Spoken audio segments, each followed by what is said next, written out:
Listen, if I can swim 7 of the toughest ocean swims in the world, 3 operations on my knee, I've had 3 shoulder operations. I had to learn to swim again after English Channel by developing a different technique. Bang, something hit me and I thought, what's that? And now I'm going sideways. Now I've been stung by a man of war. Everything got thrown in my head and my head instantly said, it's over, forget it.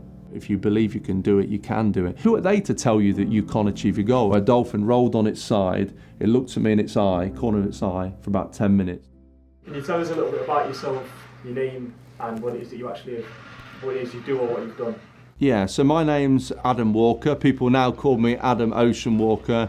I'm the first British person to swim the toughest 7 ocean swims in the world. So can you just tell me a little bit what the Ocean 7 entails, what it's all about? Yeah, so the Ocean 7 was handpicked by a guy who was the swim coach of the US open water swim team, and he's very well respected, and he said, these are the 7 toughest ocean swims in the world for various different reasons. Extreme cold temperatures is one of them. Deadly marine life is another. Currents, tides, wind, you name it. And it's effectively man versus ocean. So yeah, that's what it is. Various different nature challenges that you're going to get. I can imagine that it takes a lot for somebody to take on these challenges. And I'm quite interested in the story before you even got to the challenge. So in your younger years, what was life like? Where did you grow up? Can you give me a little bit of description about that? Yeah, so I grew up in Nottingham and I've always been interested in sports. I played a lot of cricket, anything, any sport really, but I guess I played more cricket than anything else.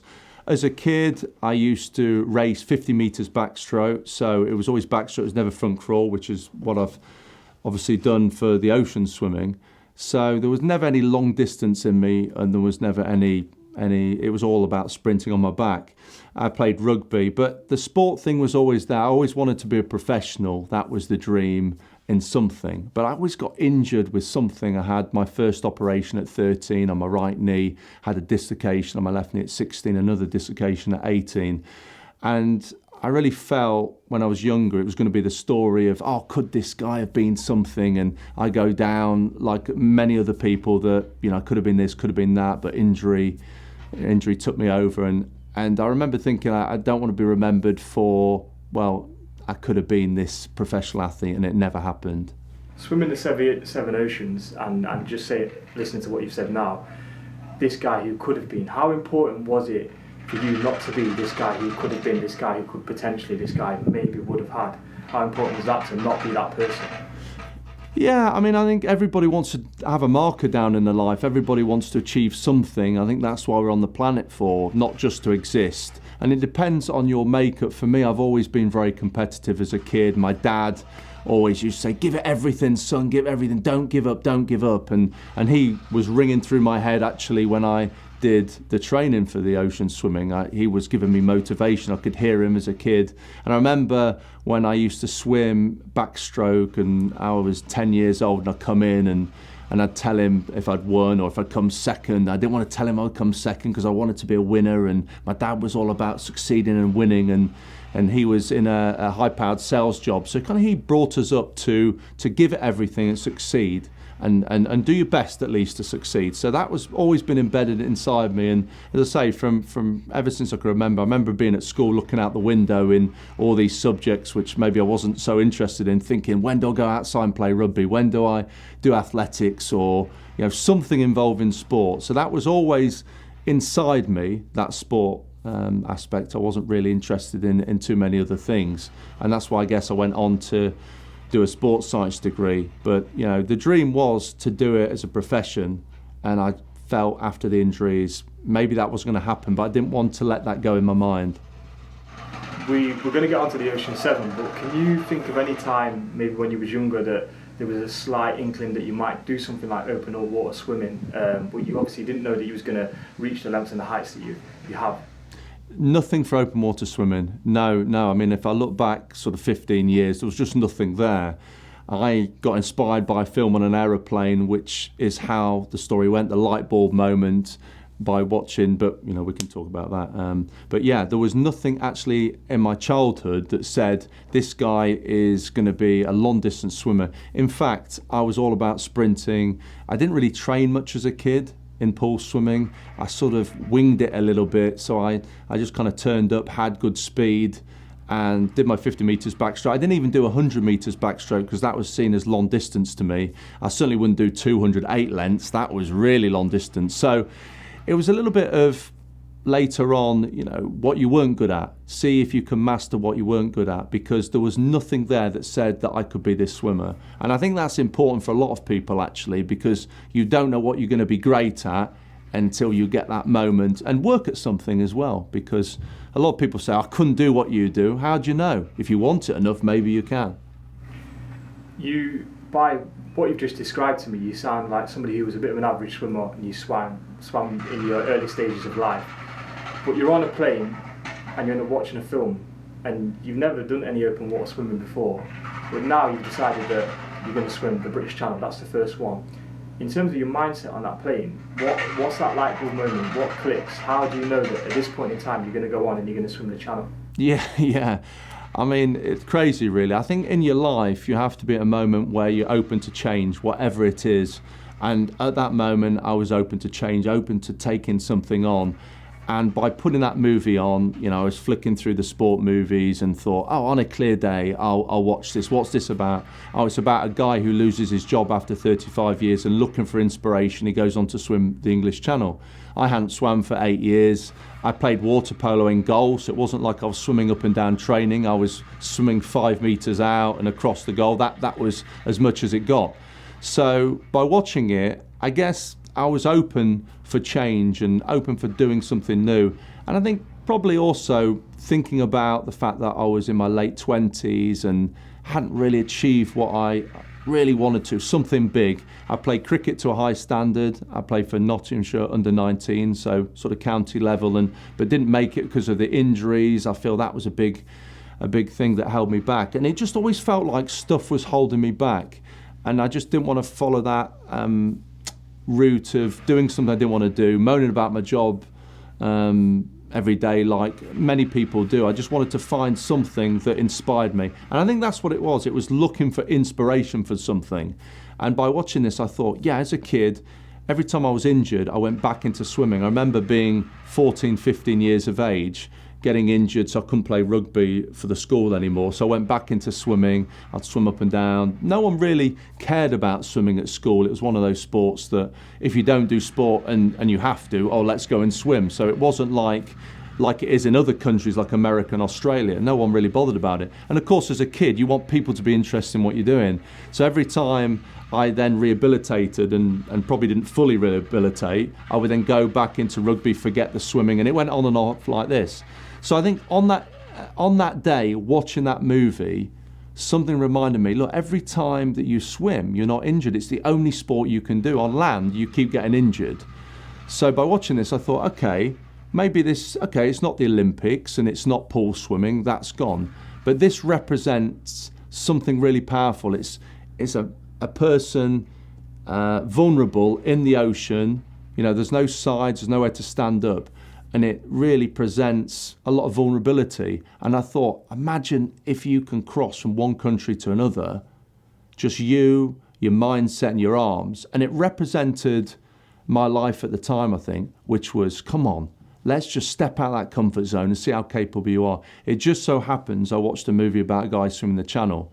It's funny now, people say, Adam Walker, ocean walker, a born ocean swimmer. Not at all. It was a moment that I watched the film and I went, and actually the moment in the film, I can tell you, when he loses his job, his friends take him on a drinking cruise to France, and he's on the ferry and he leans over and he says to his friends, how mad would you have to be to swim this?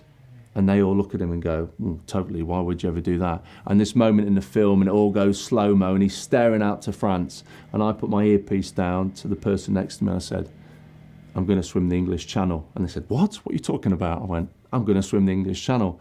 And from that day, I made a deal with myself. Whenever I say I'm going to do something, I have to complete it. That's the deal with myself. So it went on from there. I then had to look what it was all about, research on the internet. Everything was trying to put you off, saying you have to swim 80k a week. You have to basically train like an Olympian, constantly training, getting the stamina up, get your mindset right. And it cost quite a lot of money, but nothing put me off. I was fixated on it. And I was actually going to Australia, and when I got back from Australia, I thought, it's still in my mind. I just kept thinking about it. And it's funny how you get ideas in life, maybe for that second or 5 minutes or even a day, but you don't pursue it. And this consumed me for some reason, this light bulb moment of Frank, the fictional character Frank, looking and saying, how mad would you have to be to swim this? And I'm going, yeah, you'd have to be pretty mad. Let's do it. The deal with yourself, I was wondering if you'd expand on that a bit. So you made a deal with yourself, and from that day, it's a very important thing in your life. If you say you're going to do something, that you do it. For a lot of people, they'll think, well, that seems like a hard task, but you did something that was extremely hard. How do you implement that into your life now, in terms of if you say something, you're going to do it, when you make that deal, you make sure you get it done? I think it's easy in life to say, I'm going to buy a big house, or I'm going to do this, do that, and have all these ideas. It's often, we can say anything common. I'm going to be a millionaire, or I'm going to marry that girl that I spoke to, or whatever it is. You're always saying things or thinking things. For me, by making that deal, and I think at that point in my life, it was like, okay, let's not mess about with what we're going to do. I've done various jobs. I went from job to job, really, I guess, because it wasn't completely in my heart and soul, the job. But you need to earn money, and sales was in the family, and all those aspects. So that's why I did the jobs that I did.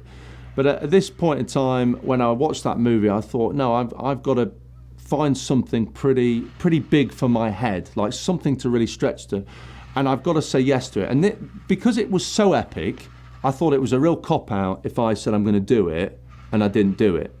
Everyone can say I'm going to swim the English Channel, I'm going to swim around the world, or I'm going to run around the world, or, just words, aren't they? The hardest thing is committing to it. And actually the toughest thing at the time was when I booked it, because then I had to rise to it. I didn't know how capable I was. I'd never swum outside apart from on holiday in the sea. So I didn't know that I was capable. I didn't know whether I'd be good enough with the temperature, because there's rules. You have to wear swim trunks only, no wetsuit. You're against the elements. So I didn't know whether I was going to be capable of that. I thought maybe I could train myself to swim a long way, but how long's a long way? All day, when I didn't go past 50 metres when I was a kid. And I'm getting my 20s, and people think you're a little bit old. Am I going to be fit enough to do this? I haven't trained for 8 years, remember? I mean, the first time I jumped in the pool, I swam for 45 minutes, coughed and spluttered, rolled myself on the side, and thought, this is a bit of a joke. How am I ever going to swim 21 miles if I can't do 40 minutes without nearly being sick? And then that stubbornness said no, and made a deal, I've got to carry on. So went the next day, and then did 3 sessions that week, and then I was in the system, the structure was there. It's like anything, isn't it, when you go to the gym? You start the gym off, you have good intentions, and then you miss it a couple of times, and a lot of people then stop doing it, or they eat rubbish, and then they get in bad habits. So it was about having structure, being disciplined. That was why I said, I've got to do it. And I've tried to stick to that with everything that I do now. So you got off the plane, and from this moment you kind of decided that you're going to do it. So let's start at the first one. Let's start at swimming the British Channel, and then if we talk about the other ones that you did, but we'll go through them because there's 7. The very first moment you step onto the shore and you're about to do it, what's going through your mind? What is actually going through your mind at this point? Why did I decide to do this? It was what was going through my mind with the English Channel. No, I mean, it was a bit of a strange moment because you get in your swim shorts, you've got Vaseline under your arms, back of your neck, that's it, goggles, hat, and this vast amount of ocean, and you jump in. And I'll tell you what I thought was, I was about 200 metres away from the beach, and I swam 200 metres to the start line. And I remember thinking, this was a long distance, 200 metres, when I used to swim as a kid. I would never have raced this. And I'm swimming it to start this swim. Now, this is the starting point. So I get out the water, and I'm on the beach, and I look out, and all I can see is ocean and no land. And I thought, oh my God, when did I agree to do this? I'm going to swim to another country. This is a bit strange. When did this happen? And what I did through training is I tried to teach myself to always think positive. While you're thinking positive, you can't think negative. So why you think you're going to achieve something, you can't think you're not going to achieve it. So I tried not to let any negative thought manifest, and I got some support with hypnotherapy with that, just to understand how to focus the mind. So when I went into the water and started, there was this shiver down my spine of this journey that took around about 15 to 18 months from nothing, and now I was about to take on arguably one of the toughest endurance sports in the world. And I had to suddenly just try not to let the nerves overpower me and just think, look, it's just swimming in the sea. You've done it lots of times now. You'll be okay. It's just like being on holiday. So I was trying to get back to that childhood, the love for the ocean. And even remember starting, and a few times I'd look at the boat and actually breathe the other side, because the other side there's no boat, there's no pressure. It's just me and swimming, which I love to do. Or I grew to re-love, let's say. So yeah, it was a bit of an epic moment. Those first couple of hours, realising you just started and you're swimming away from the beach, it was, yeah, a bit of a shiver down the spine, knowing what's in front of me. And this big challenge, and I wanted it so badly. I put so much effort into it. Meant so much. I know that you built up your mindset to only kind of allow positive thoughts fall into place, and a lot of people do say having a positive mindset can, drive you on to be successful. You won't even say the word cold. Conditioning your mind to be able to overcome the lengths that you managed to swim. Is that something which people can do on maybe a daily basis, condition the mind to overcome some tasks which seem impossible? And what was your kind of reasoning, and how did you do it in terms of making sure that no negative thoughts entered the mind when you were swimming in the water? Yeah, I learned a lot about myself and about the mind, because when you are in the middle of the ocean, even training, and it's you and it's the elements, there's nothing else but to swim and think. There's nothing around you. I remember first starting off and thinking about work. What am I going to do for work next week? How's my week going to plan? And that turned into being COLD, because it had like a negative connotation, which meant that the temperature hit me. And then I would think about the distance I was going to swim, and that would turn into the temperature hitting me. So what I understood is certain thoughts meant that the elements would manifest around me and sort of punish me. So then I made it simple. I started thinking about what it would feel at the end of the swim, and people hugging you and celebrating together and achieving this massive dream, and you make it something really real, which is what I learned to understand that. I also then thought, it's like feeding yourself with good food or bad food. Before, I always passed off, like everybody, I did a job sometimes that I really wasn't happy with, and I would say, oh, what a nightmare, which I never use that word anymore, or really strong words that sometimes you don't actually feel that way, but it's easier to go, oh, terrible day. And have you really had a terrible day? So for me, when I'm swimming, I thought, anything like this, the ocean punishes you. You let the ocean in just a little bit and it will test you beyond your limits. I started seeing the ocean as a person, as like a best friend that we could get on well with, or your worst enemy, or with best friends you fall out, don't you? And with training, it was that relationship that I would be under a lot of pressure. I would be kind of suffering at times, but I knew there was a positive outcome at the end of it. So I would try and be grateful. It sounds hard when you're suffering and shivering, and I've been through some extreme times. The very first open water swim that I did was in 9 degrees. I got hypothermia, had 5 paramedics, couldn't remember where I lived, barely could remember my name, and went to bed with 4 fleeces that night and hoped I woke up. And then the next day, I was like, okay, I've got a choice here. Either I give this up as a bad job and I was never going to be capable, or I understand the sport more, what's entailed, and really mentally try and tune into it. So for me, make it simple. While you're thinking you're warm, you can't be thinking that you're not warm. COLD, the word that I disconnected, don't say anymore. I didn't say anything that was negative because of that association with work meant that I was COLD. And I just told myself, I'm warm, hot. I would swim to different versions of warm, hot, warm, because while I was thinking I was warm, that's a positive statement. I can't be thinking I'm not warm. I would go strong power winner. I mean, as human beings, we don't want to say these things out loud because it's a bit embarrassing, like it's an ego thing, but actually in your head, you can say what you want, and if it helps you. So mentally, by saying these strong, powerful words, these positive affirmations, as I say, I learnt that through who's become a very good friend of mine, a hypnotherapist. He gave me a few tips, and I thought, this is fantastic.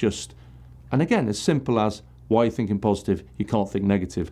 Why you think about you're going to achieve this big goal? You can't think you're not going to achieve it. Why I think my arms are strong? They're going to stay strong.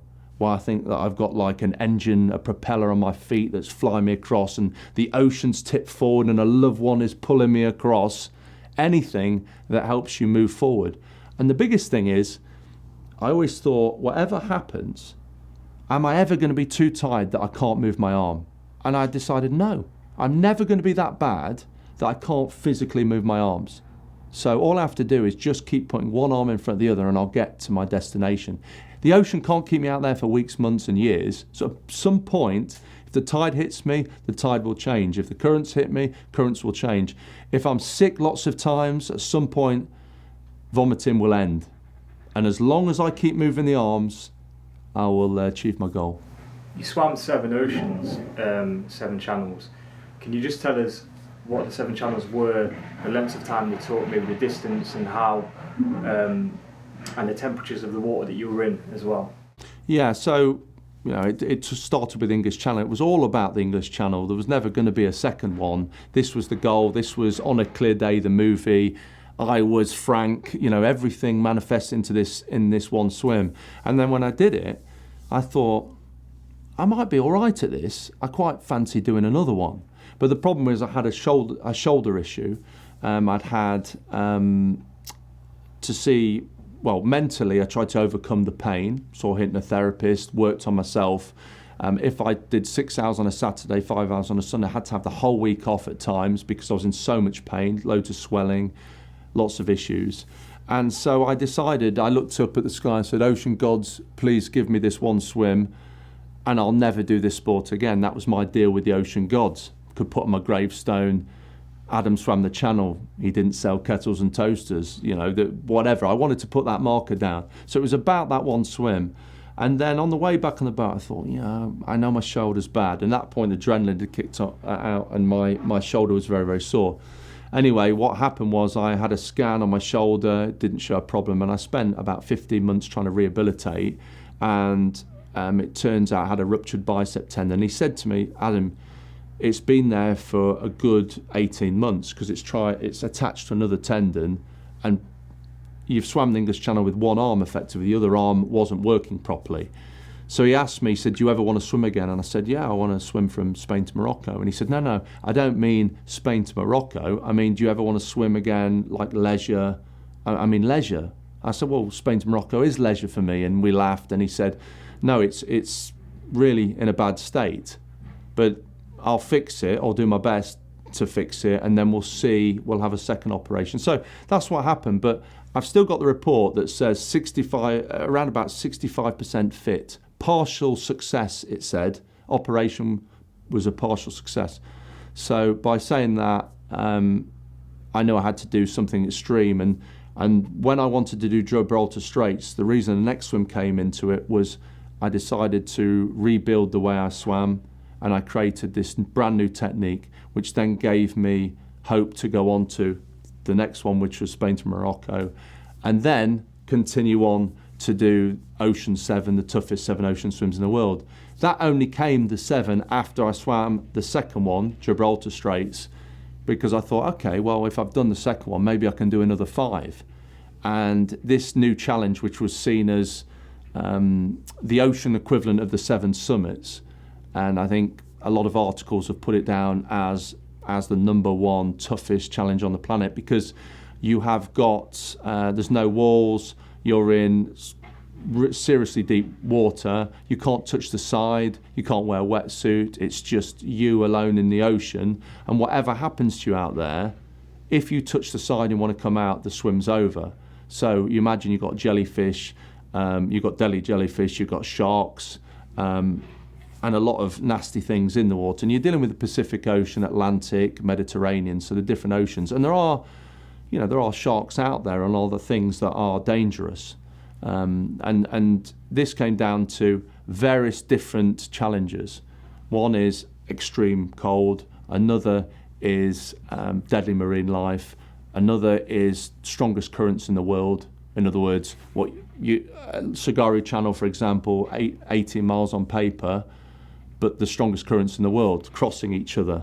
To give you an idea of some of these swims, Tsugaru Channel, they created a tunnel because over 1,200 people have died from drowning with ferries capsizing because it gets so rough there. So they actually dug an underground tunnel to cross it, so you don't have to cross it in a ferry because it can get that rough.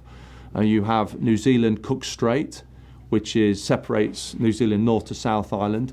You have more juvenile shark great whites cross through there than anywhere else in the world. That's where they migrate, they cross through that channel. So that's Cook Strait, extreme cold, very windy. A lot of times ferries are cancelled because of how rough it can get.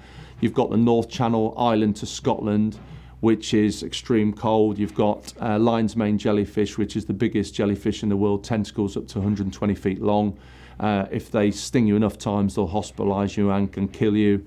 And you've also got that cold. I've personally never seen as many jellyfish in one sea in my life as the Ireland to Scotland swim. And then you've got Catalina Channel, which is off Los Angeles, an island off Los Angeles, Pacific Ocean, shark-infested waters. You start at night, you swim 6 hours in the dark, where you can't hardly see your hands in front of you. And again, you've got that thought of what's underneath me, or try not to have that thought. And then you've got the English Channel that we talked about, and Gibraltar Straits. And the other one is Molokai Channel, which is in Hawaii, Molokai to Oahu, 26 miles, the biggest one. Some are warmer waters, but then you get the deadly marine life. Some are extreme cold, which will potentially give you severe hypothermia, and then you have other things in there. So they're all around about 20 miles, but not necessarily 20 miles in a straight. It's never a straight swim, so you end up doing, in some cases, twice as much because the currents and tides can change and keep you out there. The ocean decides your fate, not you. What are the kind of lengths of time you'd be swimming for at any given point? Yeah, so English Channel was 11 hours 35 minutes. My Gibraltar Straits, I actually went both ways. I was the first British person to swim there and back. Very strong currents on the way back, so it took me twice as long. So 3 hours 25 there, 6 hours 14 on the way back. Molokai Straits, which was my longest one, was 17 hours 2 minutes. I did over 60 kilometres. I was stung by a Portuguese man of war, pulled tentacles off my stomach, lost feeling in my spine, went sideways with my whole body in shock, vomited for about 7 or 8 minutes. And what happens with a Portuguese man of war is they have similar toxins to a cobra snake, so they can shut down your organs and can kill you, put you into this anaphylactic shock. And unfortunately for me, I guess I'm a bigger sort of guy and got through it, but my spine went numb for about an hour, and I just remember thinking, if this is going to paralyse me, at least let me finish this swim. I'd swam 13.5 hours, and this is kind of how delirious you get, and or not even delirious, just focus for the goal. Just let me, it means so much to me. It isn't important as life or death, but you have to get in that frame of mind, otherwise the ocean will eke you out with some sort of weakness. You said it isn't as important as life and death, but when you get stung by the man of war, can you break that scene down to me? What actually happened, and how you're feeling, and what your mindset is after it actually happens? Yeah, I mean, that swim was an interesting one because when I arrived, I was supposed to have 5 days of getting used to the time zone difference, because there's I think it's about 11 hours different time zone, 18-hour flight.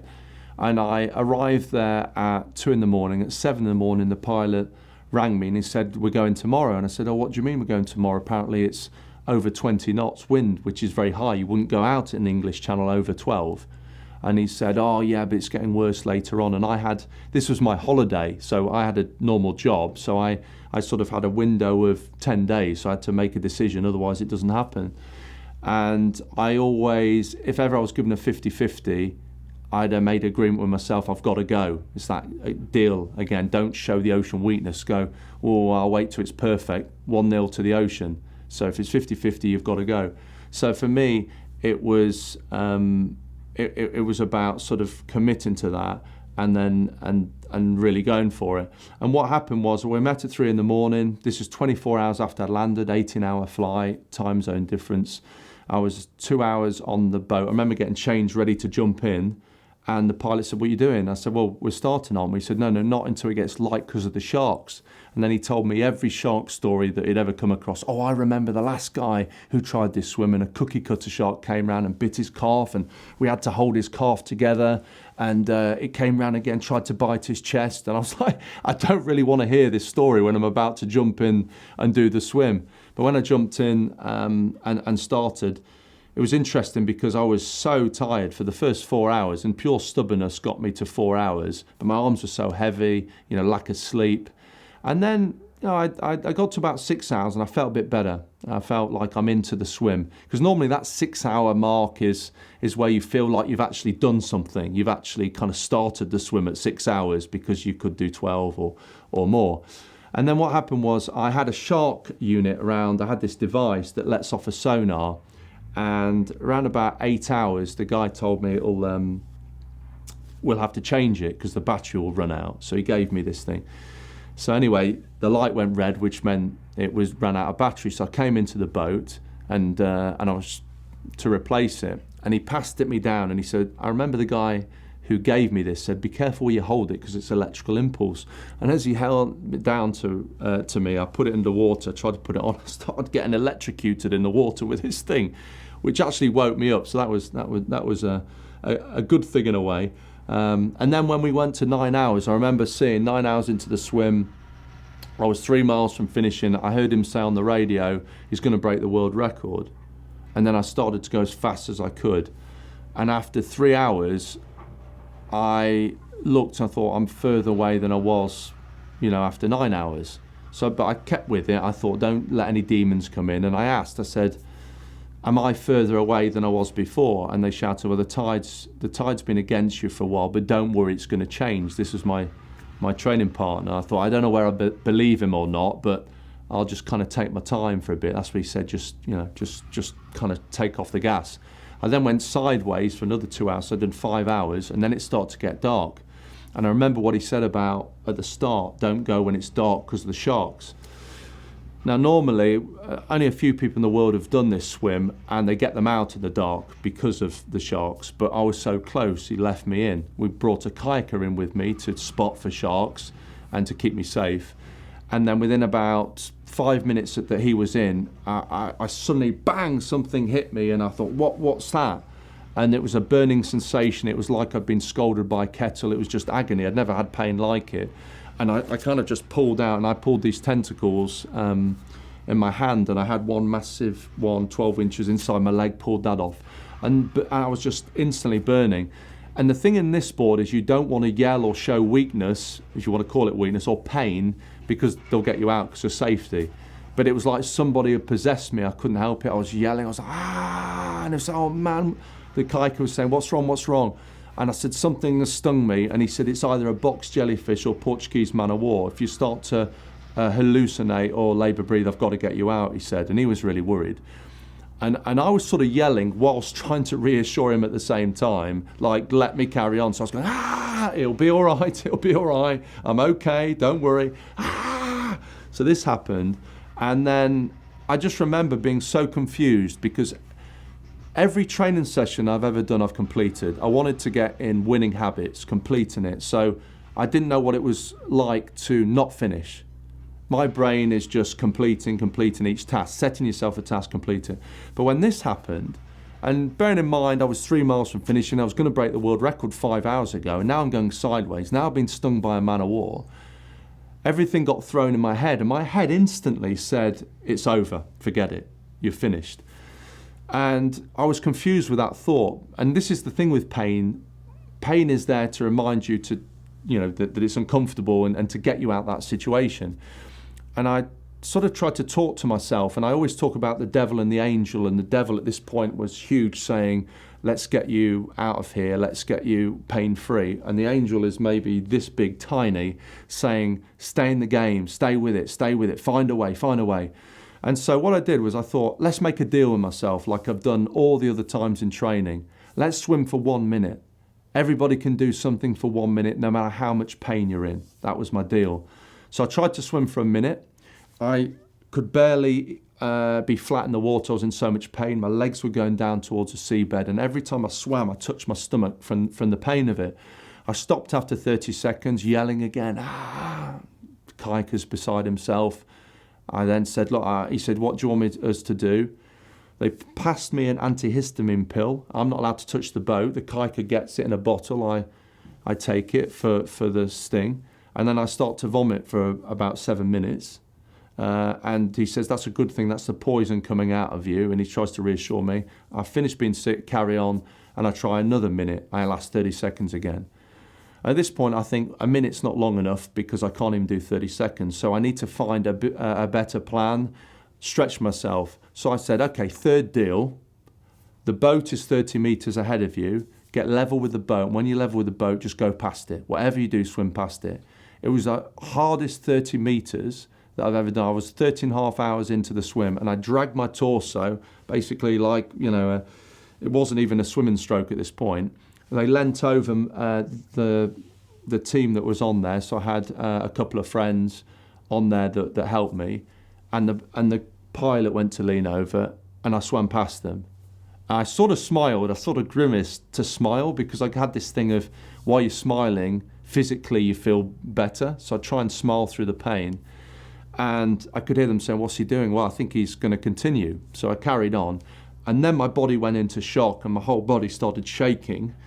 And I started visualizing any motivational CDs. I was very much into motivational stuff, so I heard a lot of this, kind of positive energy and go for your dream, and pain lasts for a minute, success lasts for a lifetime, and all those things going through my head, and all these Rocky quotes, any films that I could grab hold of which was positive. But the thing is with pain, that lasts for a second and the pain tries to take over. So I was battling with positive thoughts and the pain of it.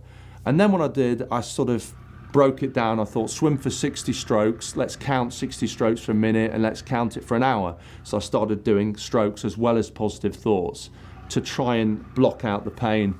And I said to the kaika how long to go, and it was an hour. And I thought, I can't do a minute. How can I swim an hour? I can't even do a minute. And I thought, yes, I can. I'll count 60 strokes for an hour. And when I got to an hour, I said, how long to go? And he said, 20 minutes. And I did another 20 minutes. I said, how long to go? Another 20 minutes. And this went on for 3.5 hours. And till finally, I was faced with some rocks. And the kaika said, Adam, follow me. I said, but you're there, the beach is there. He said, no, it's too dangerous, follow me.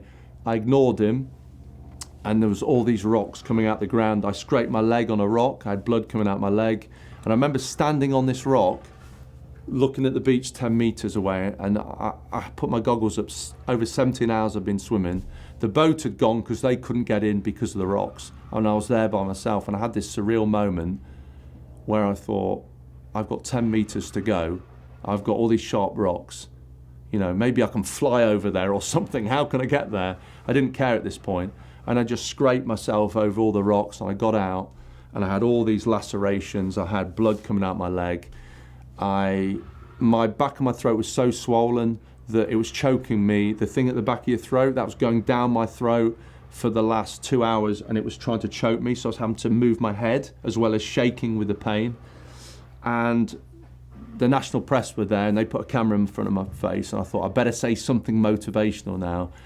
And I went, pain lasts for a minute, success lasts for a lifetime. But I said it like, pain lasts for a minute, success lasts for a lifetime. Somewhere on YouTube, please don't try and find it. Very embarrassing. But I'd been saying it over and over again to myself, and there was this lady on the side, and what I hadn't realised, this lady who was familiar with the channel, she was a swimmer, she'd been communicating with the boat, and the boat kept trying to go to the shortest point, which cost me 5 hours. And in the end, because he didn't want to land his boat further down, he said it was too dangerous, she had to flash her lights, and we followed the lights, which meant that I should have finished in 11 hours, and it took me 17 hours, by this lady basically not giving up and saying no to the pilot. So I'll always feel indebted to, she's called Linda Kaiser, a famous Hawaiian swimmer. And she was there on the beach, never met her. And she went, "You don't know who I am?" And I said, "No, but I've never been so pleased to see someone." Gave her a big hug, and that was it. And when I got back to the hotel, the only thing that stemmed the pain was warm water.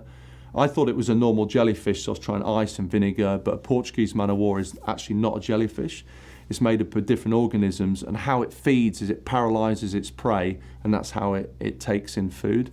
And I was in so much pain that night, 7 showers. So I remember phoning, and I was on the phone to my mum, and she said, "Oh my God, what's happened to you? We thought you were dead." And I said, no, I'm not. And she didn't even ask me whether I made it. She was like, "Oh, God, I'm so worried about you. Just let this be the last." I was like, "Mum, there's 7 of these. This is the 4th one." Put Dad on the phone. He's like, "Brilliant." But I had the shower, came out, agony. And I literally sat in the showers, no bath or anything in the hotel. And I was just literally shower after shower all night long. Didn't sleep anything that night after 17 hours. And then I was sore for about 2 weeks. Could hardly eat anything. So yeah, it was pretty extreme. But I remember, and the key point, after the 7th shower, I looked up, I lay on my bed, and my body was shaking, still with the pain. And I thought, the pain will subside, but the achievement will be there forever. So just think, Adam, when this pain goes away, what you've done, and what will ever stop you again. And I remember on that last part when I was swimming in, and what kept me going, part of what kept me going was, I thought, what will ever stop me again in swimming? And then I thought, what will stop me in my life? Because a traffic jam and someone upsetting you is not going to match up to a Portuguese man-of-war sting, losing feeling in your spine, and nearly going paralysed. So that gave me complete perspective. There's some words that I want to put towards you, and it's not a quick fire questioning, but these words, what did they kind of mean to you? If I say them, how would you describe them? What did they mean to you? So, success. Happy. Success is being happy, whatever that is. You don't have to swim oceans, you don't have to run marathons, it doesn't have to even be sport. If you're happy, you're successful. I learned that through the process of swimming. I remember talking to my dad about success. And I said, "Dad, I thought success was earning money and getting up the ladder and being a director and all these things. But I've realised success is about finding yourself and being happy." And I've done that. For me, everything else is material things. But if I can be happy, however that is, Adam Walker to be happy is pushing himself. Somebody else might be, relaxing at the weekend, or it can be anything, or spending time with the family, or reaching a goal of, that top job. But it doesn't matter. It's how you are as a person, but happiness. Broken. That's an interesting one. Broken. I think for me personally, broken is doing everything you possibly can and still not being able to achieve your goal. I think I would feel a bit broken. But then if I was broken, I'd want to be fixed. So I would just go again until I was fixed. So the thing is, when you are broken, it doesn't necessarily last forever, does it? So you can be a bit broke, you stick it back together, and let's go again. So yeah, I think fortunately for me, I got across all my swims first time, but I was prepared to not achieve the goal, and I was prepared to be temporarily broken, not permanently. That's part of life. That makes you stronger as well. Maybe broken is a Portuguese man-of-war sting, but staying in the game. Pain lasts for a minute, success lasts for a lifetime. Pain is temporary. Pain's got to go away at some point. So what it means to me is it's a process you have to go through to make you stronger. Everybody goes through it. It's going to come into your life. I'm ready for it at some point each day. There might be some little thing that shows you, but as long as you're ready for it, as long as you're prepared to go through it, then it'll change and it'll give you success. Excuses? You can make up as many excuses in your mind as you want with things, and as a kid, I don't think I ever wanted to face failure, so I never wanted to take on too many big things. I think when I was younger, it probably been too much for me because I didn't want to fail. It's that word failure. So it's easy to use an excuse for not doing something because you might just end up sad or feel bad about yourself. But I think we all know you can make all the excuse in the world, but in the heart of hearts, why not just go through it, step over that line, see how capable you are, forget excuses. We have one life. I'd rather go for something and not achieve it and try really hard than just come up with excuses. Mindset. So with this sport, it's probably 80% mindset, maybe even more, maybe 90%. And you can achieve anything you want to in your life if you have the right mind. For me, by having the mindset that I could achieve this, what seemed like an unreachable goal probably for your mind at the time. How do you know you're going to get up to this level? And your mind has to tell you, or has to risk the fact that, yeah, I can do this. And what is the worst thing that can happen? Oh, I give something a really good go, but I just don't make it. Is that really that terrible? Or do we use excuses and just don't even go for it? So I've understood that you can achieve anything if you've got the right mind. And I also believe your body responds if your mind's in the right place. After I did all these 7 swims, I did ice swimming. Hadn't had much experience of ice swimming in 2-3 degrees water temperature. You know, in the old days, they used to say you would die 3 minutes. You know, people went in the Titanic, 3 or 4 minutes would survive in 7-8 degrees. This is under 5 degrees, swimming a mile in swim trunks. And the reason that I managed to do that isn't because physiology, I'm made up of different blood. My mind believes and my body follows. I've always believed that in swimming, and that's helped me in all areas of my life, building my business. I believe that people will want to, that I can help people in this swim stroke that I've developed. I believe I can build my own facility. Why not? Who says I can't? It's all about your mindset. Don't be scared. You had the Ocean 7, and I believe that everybody has their Ocean 7. Maybe they've accomplished it, or maybe they haven't, metaphorically. What were some of the toughest lessons that the Ocean 7 taught you about yourself and what you could pass on to somebody else for their Ocean 7? Maybe it isn't swimming the channels, but it's something else that they're trying to conquer, which maybe they're too scared of, or maybe they really want to, but they haven't quite done it yet. What are the lessons that you got taught from that? Yeah, and I think what I said is a very good point. I mean, you're listening to a guy who's talking about swimming 7 toughest ocean swims in the world, open water swimming. But that is a metaphor for life. It doesn't have to be swimming, it can be anything. You know, this is a metaphor. And it just so happens I chose swimming from a movie. It could have been anything. It could have been running, it could have been drawing or acting or whatever it is in life. It doesn't really matter. But the lesson that I learned is how much stronger I got from being out of my comfort zone. So in training was probably the toughest part, when I'm having to combat extreme cold temperatures, shivering for 4 hours. One training session, give you an example. I remember it was a 6-hour training session. 3 hours in, I had a nosebleed from the cold. I had stomachache. So I desperately needed the toilet. I was vomiting and I was shivering all at the same time. Nosebleed, stomachache, vomiting, shivering, and I'd done 3 hours. I'd only gone halfway in a training session. And I had to find a way to just put one arm in front of the other when I felt like I was breaking down. I don't mind telling you, I had times when I started and I was mentally breaking down. People look at Adam Walk and say, he's indestructible with his sport. I'm telling you, I was shouting underwater at times. Sometimes I would go, you want to kill me? You want to finish me off? Come on, I'm here. I'm too strong. I'm going to battle through. And the emotion, you know, at times you could, you were just mentally breaking down. But I had to get over that line. I had to finish that 6 hour and get out, and then you forget about the pain and you go in again. But every time I did it, I got stronger. And it's amazing how 6 hours then became normal. How does 6 hours become normal, unassisted with trunks in cold temperatures? And we're talking about temperatures where, to give people perspective, if you put a cold bath to the top, just cold water, that's similar to the English Channel. You imagine swimming that all day long, and you burn your body. And when you burn your body, you burn calories. You burn up to 1,000 calories an hour. So in 17 hours, I burned 17,000 calories. You know, a male eats 2,500 calories on average a day. So it's a week worth of food. I'm given drinks on an hour and then every half hour after that, but often I was too sick. I used to vomit a lot on these swims because you're going from upright to flat.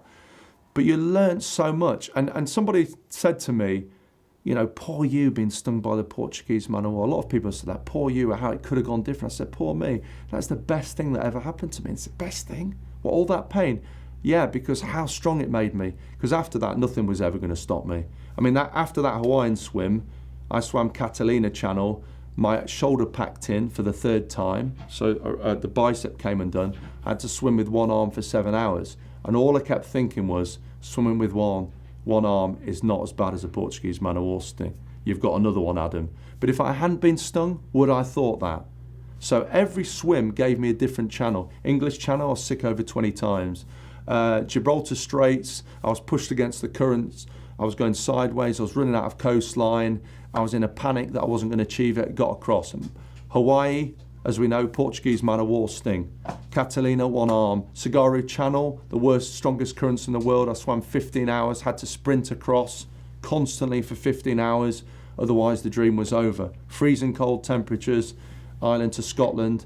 And then I had the Cook Strait where I had a shark underneath me and a pod of dolphins, and the pod of dolphins come to my aid until the shark disappears. Everything set me up, almost like it was meant to be, to make me stronger for the next challenge.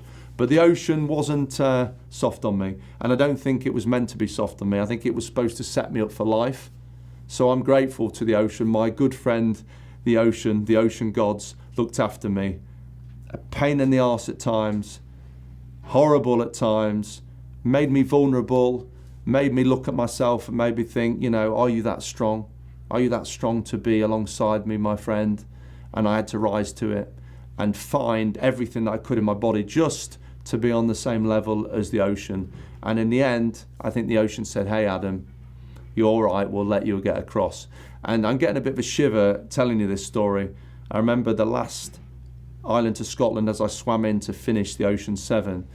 And I was 3 kilometres from finishing, and I was 8 hours in, and the world record was 9.5 hours. And then 3 kilometres in an hour and a half, no problem, easy, straightforward. And I thought, what a way to finish this goal by breaking the world record. And as soon as I said that in my head, the ocean pushed me sideways, and I went down the coast, and I finished 10 hours, 45 minutes. And as I was getting pushed sideways, and we then went into, the boat went into a bit of panic. You have to go faster, otherwise you might run out of coastline. I was talking to the ocean. I said, you had to have the last say and prove it, didn't you? You had to. I always felt I'd get across at the end, but I thought, okay, if that's how it was meant to be, that was fate. Because a lot of people say, oh, Adam, you could have broken records or could have got through quicker. No, it was how it was meant to be. And I'm very grateful for those moments. You sounded like you had a special bond with the ocean and trying to understand it, and you talk about it as being a friend, and you also talk about it can be an enemy. But in terms of the whole challenge for you, what does the Ocean 7 mean to you? A life-changing moment. So Ocean 7 to me was a life-changing moment. English Channel was the life-changing moment that then turned into 6 more swims that actually meant that I felt that maybe I could do anything if I put my mind to it. And that was the reward that the Ocean 7 gave me. It wasn't about swims, it wasn't about, there goes Adam, he's the first British person to swim the toughest 7 ocean swims in the world. That means nothing, in the end. At the time, yeah, I thought, put the marker down, be the swimmer. I did another swim. But very quickly, I think, by the time I started doing Ocean 7, I thought, it's not about this at all. It's not about a marker and putting on your gravestone, there goes Adam, he was, a pretty good swimmer. It's not about that. It's about being at your comfort zone and really understanding what you are as a person. And I think that comes in different forms. I chose ocean swimming because I got inspired by a movie, because I used to swim as a kid, and it's the only thing I could do without getting injured, and I love sport. But what's other people's Ocean 7? What's their light bulb moment? What's their trigger? Nobody knows how capable they are. A lot of people go, oh, Adam, I couldn't do what you do. Yes, you can, if you want it enough. And I say, how much you want it? Are you willing to go through the discomfort of it? Are you willing to face your fears and potentially failure? All comes back to failure, everything. I do a lot of talks with with people trying to do channel swims, and I say, what is your biggest fear?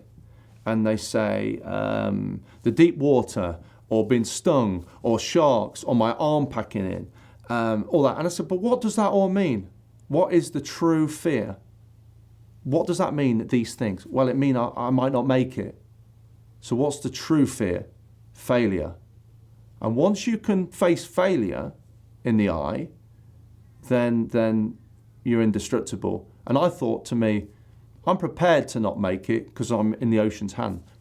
But actually, you know what? If I give it everything and I just do not stop and make it life or death, because I remember thinking the English Channel, if there was no boat here and I had to swim to France to save my life or save my family's life, there'd be no debate that I was a bit tired.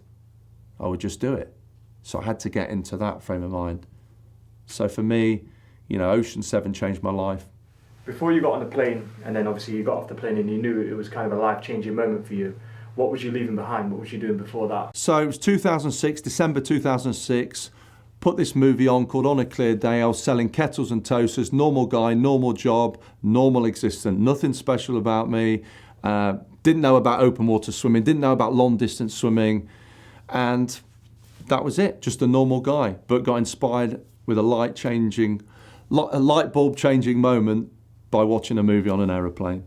You got to a point where it was considering you not even being able to attempt the task. Yeah. You was in the water and they told you that you had to swim as fast as you possibly could.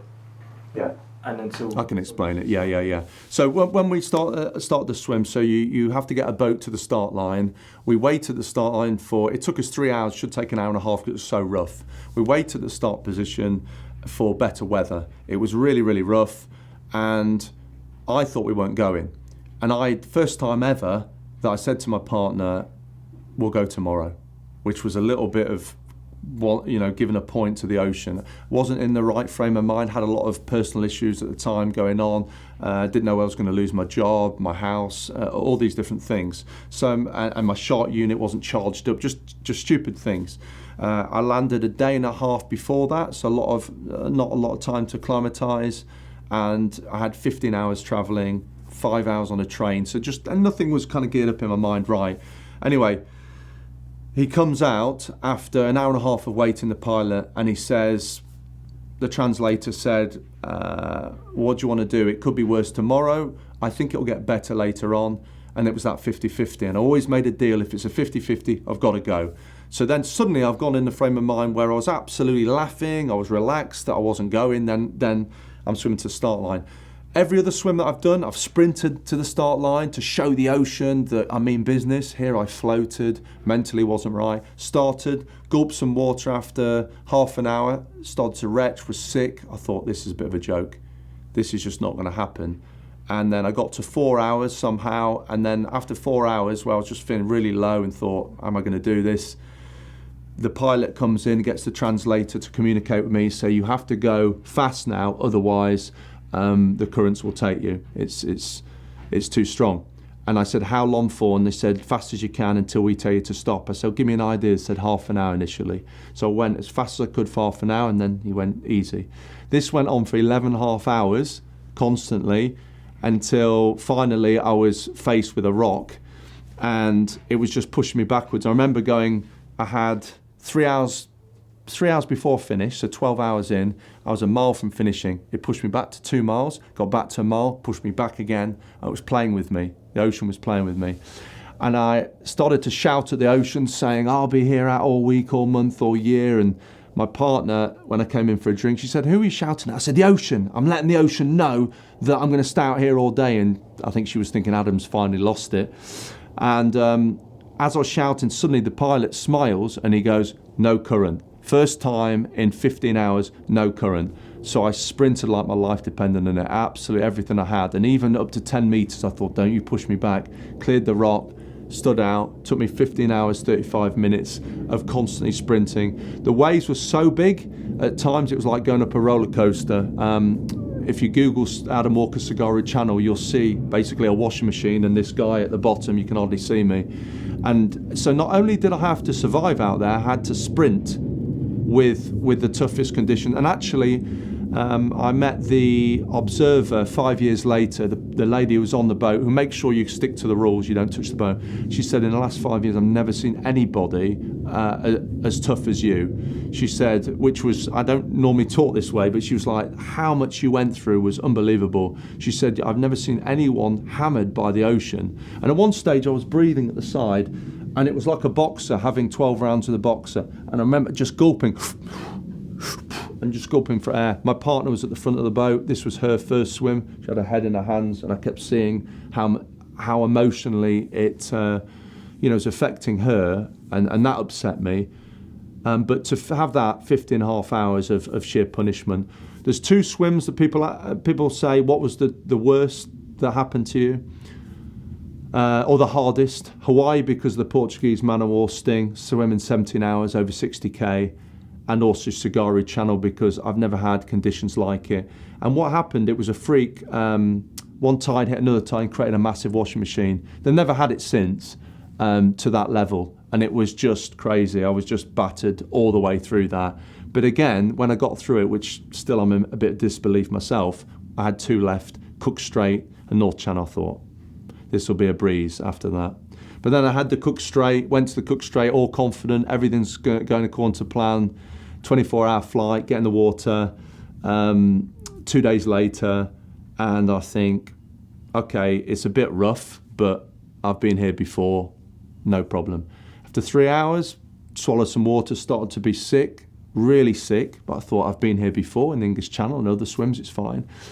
And then I was so sick, I was getting a bit fed up of it. And I looked at the sky and I went, to the ocean gods, I went, please give me something positive. All this I've been through, I said, and you're still punishing me. Show me something positive. And out of nowhere, this fin came flying towards me, and it turned out to be a pod of dolphins. And it was so fast, you can't tell what's going on. I thought, is that a shark? Oh no, I'm still alive. It's dolphins. And then these dolphins were kind of flanking me, one in the middle and at the side. For about 20 minutes, I'm looking. I normally swim with my head down, and I'm looking at the side thinking, what's this all about? And my neck started to get sore, so I dropped my net and thought, oh, there's a dolphin much deeper there, which is moving a little bit different. Why is it moving like that? And it was kind of moving side to side. And I always joke and said it had pointy teeth and it didn't look like a dolphin, but obviously it was a shark. And it was sort of tracking me, and these dolphins were alongside, and one would circle me, a dolphin. Apparently that's what they do when they're young, with their family. They circle and to protect.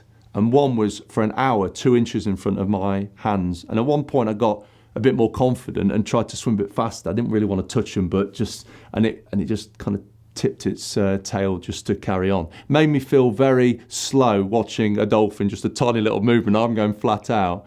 But there was an amazing moment. I had a really special moment where a dolphin rolled on its side. It looked at me in its eye, corner of its eye, for about 10 minutes, and we were eye to eye. And it makes me, I can't even describe it. It makes me a bit emotional. It was like a bond.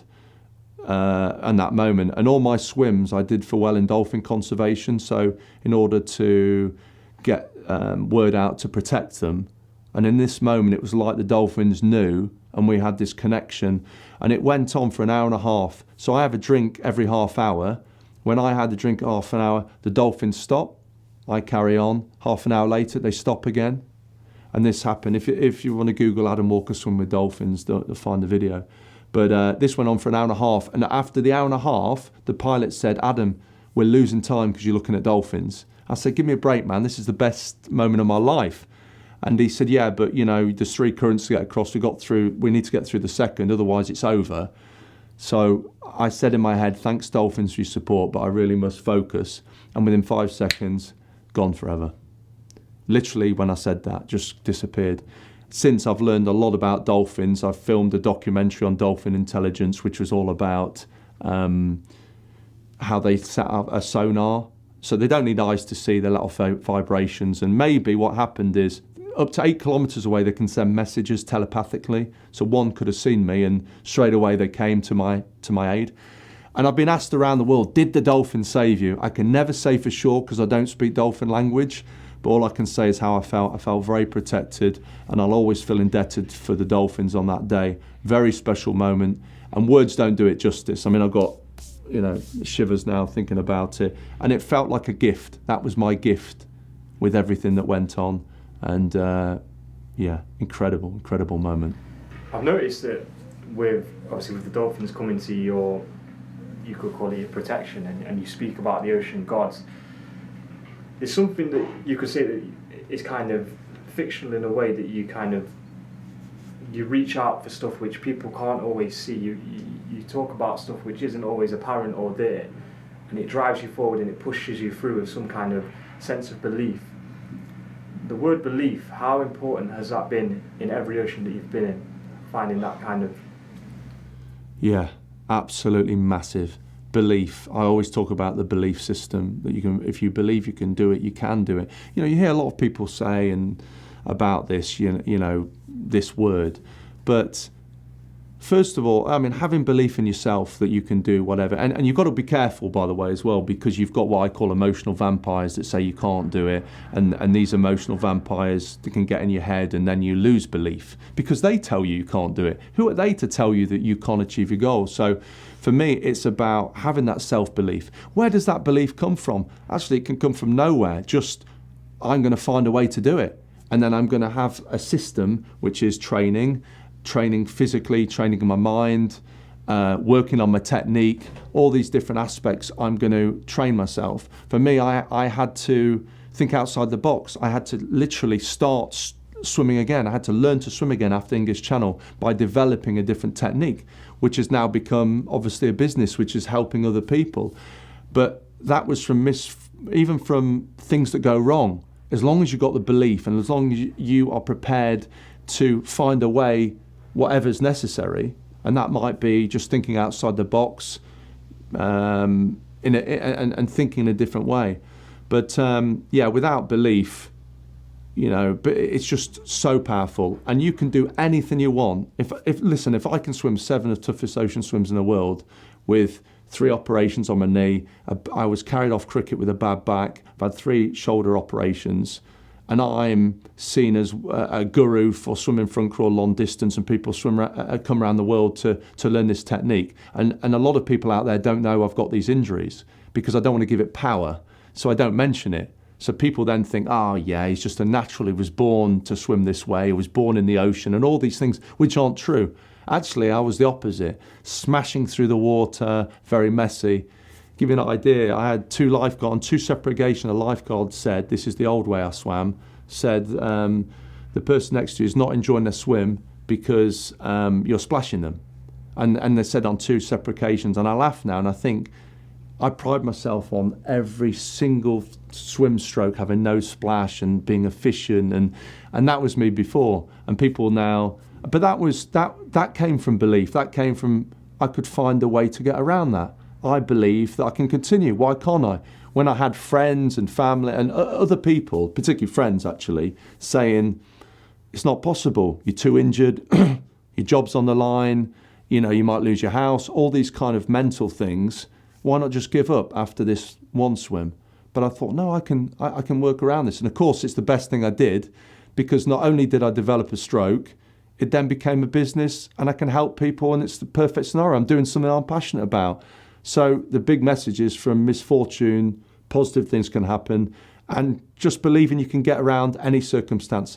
Life will throw you barriers, but let's think how we can get around those barriers. And you can every time. You just got to believe you can. You gave some amazing pieces of advice. I'm just wondering if there's anything else you'd like to say to people out there who know your journey or listening to it and are taking inspiration from it.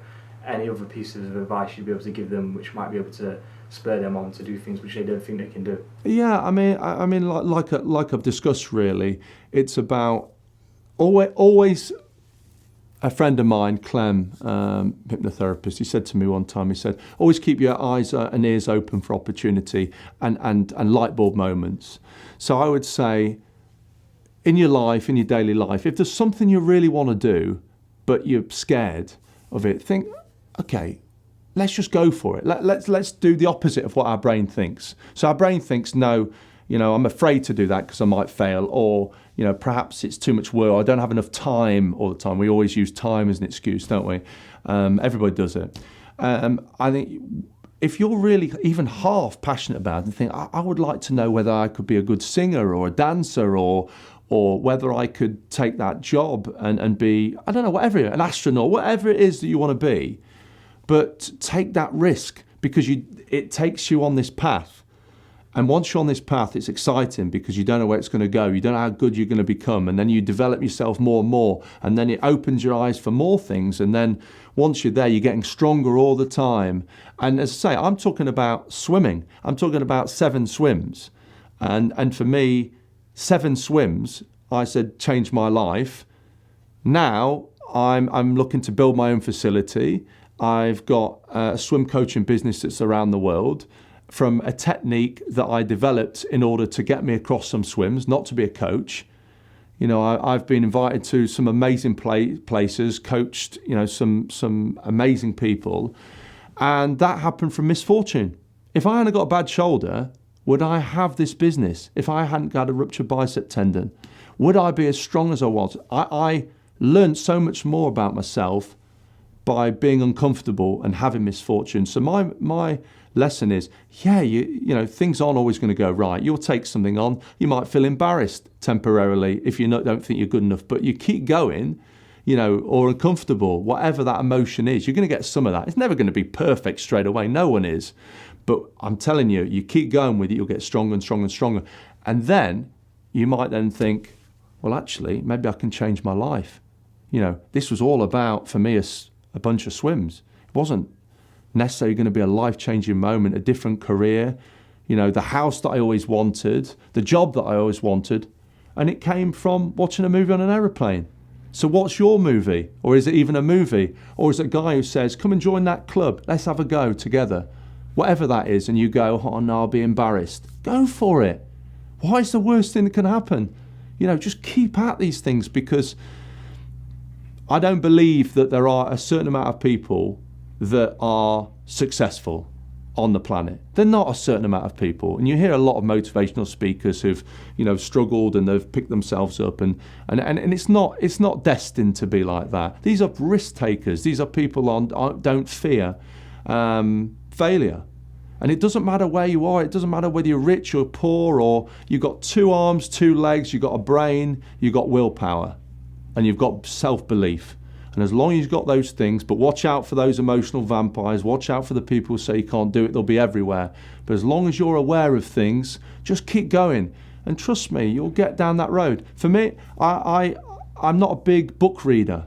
Don't read a lot of books. In fact, before I wrote my own book, I can't remember actually what the last book was that I actually read. Studying at school, didn't read books, wanted to be on the sport field. When I did my dissertation, 10,000 words, I thought, I'd never do that again. 10,000 words, I'll never write 10,000 words. And then I wrote a book, 72,000 words, called Man vs. Ocean, about my story. And the publisher said, do you want a ghostwriter? Because normally sports people have a ghostwriter and you can tell me a story. I said, no. Will it be okay if I write my own? Even though, you know, I don't write. Well, yeah, that would be great. And I wrote from the heart 76,000 words. The book was between 75,000 and 80,000 words. And I wrote this whole book, didn't know how many words it was, and it was 76,000. And if I can write a book, 76,000 words, not being a reader, not being a writer, you can do whatever you want to in life.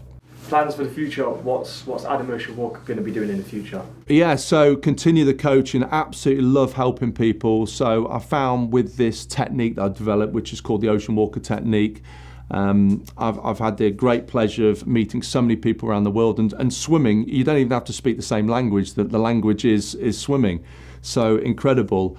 From that, I realised how can I sort of reach people easier? Because obviously all the challenges now that we have with travelling and all the rest of it. So, you know, I had this idea of building my own facility. So I ended up buying an old goat farm, and that was an extension of the dream. Like, well, if I can swim 7 ocean swims, toughest 7 ocean swims in the world, why can't I build my own facility, my own lake? So that's what I've done next, is looking to build my own facility, which is what I'll do, and that'll be a well-being centre, so that'll have an indoor pool as well as outside, and the idea is that we have yoga and Pilates and a lot of stuff to help people, and that's going to be accessible for people with disabilities. So I want a centre, it doesn't matter whether you're able-bodied or not, it's accessible to all. And I think I see my future as helping more people with disabilities. I get a lot from that. I think it's something to do with the underdog. There's something to do. I think people see me as the underdog, and you know, the cards stacked against you, and there's a lot of people need help, not just from a physical perspective, but also mentally as well. So for me, I think I'll get more into providing a place that makes people happy, developing the coaching, keep that going, and we'll see. You know, I plan to have events here, and I'm excited. I'm like a little kid. You know, it's like I've got two lives. There was Adam Walker, who sold kettles and toasters, whose last job sold washing machines, and that's 80% of my life, who had this dream of following something he was really passionate about, doing something in sport that he loved. And this last 20%, I won't say I'm making up for the other, because that I don't regret anything. I think it had to make me really driven. And you know, I at times I like that job, you know, there's nothing against it. But I really feel like for this section, since really 2006, the last 14 years of this whole different life, I'm in a hurry to make a difference for people. I want to leave a legacy. I want to leave a place that when I'm gone, people can visit and say, that's the Ocean Walker Academy. I've been there. That's an inspiring place. That's what changed my life. You know, I was down and I went there. So we're going to provide a place that, as I say, not just for swimmers, but for people who maybe they just need a bit of a push or a bit of a help in some areas. And I want to be able to do that and to provide that for people. So yeah, still swimming, but always excited, looking for other things, looking to challenge myself. Maybe at some point there's another swim round the corner. You know, I've done Ocean 7. I've done the ice swimming a couple of years ago. There's nothing at the moment that is kind of ticking the box. But if there is, maybe, you know, get the shorts back on. And but I love being a coach. I love helping people achieve their dreams. I don't see that as anything. If anything, I'm getting more out of that helping people than I am individually doing my own swims. I get really kind of involved with that. So that's special to me, because what you're on the planet for if you can't help other people achieve their dreams? I'm lucky enough to have found mine. It's an amazing feeling if you can do what you want to do and live the life you want to. And to be able to facilitate that, nothing better in the world. Forget money, forget fame, forget all that. It doesn't mean anything in the end. But actually being able to make people happy in some way or inspire them in some way, that's what it's about. Yeah. Head over to Instagram and follow us on Instagram for more updates and what we're doing in the future. And as always, go show some love to Adam Ocean Walker on Instagram. Guys, thank you for watching. I hope you have a blessed and productive day. Peace.